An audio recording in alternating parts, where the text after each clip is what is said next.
नमोस्तु गुरुवर। निशल्यो व्रती ऐसा कहा गया है।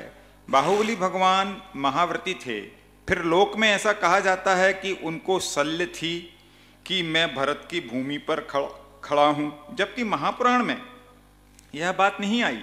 वहां तो यह आया है कि बाहुबली ने सोचा युद्ध में मेरे द्वारा चक्रवर्ती का मान भंग हुआ है, इससे उन्हें वैराग हो गया और दीक्षा लेने चले गए। भरतेश वैभव में आया है कि जब बाहुबली दीक्षा लेने युद्ध भूमि से जाने लगे तब भरत के सैनिकों ने कह दिया कि बाहुबली कहाँ जाते हो, आहार लेने तो भरत के राज्य में ही आना पड़ेगा। इसलिए बाहुबली ने आहार का त्याग कर दिया। जिज्ञासा यह है कि महाव्रती को शल्य कैसे हो सकती है, जैसा लोक में प्रसिद्ध है।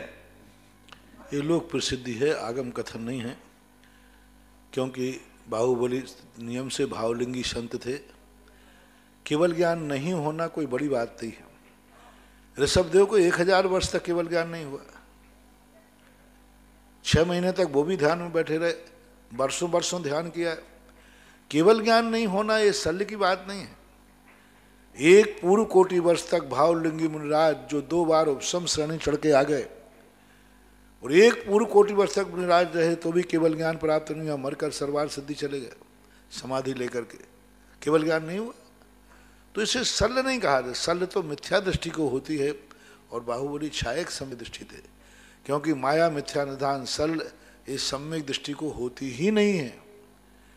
वृत्ति को भी नहीं होती, सम्यक दृष्टि को भी नहीं होती, तो मिथ्या दृष्टि को ही होती हैं।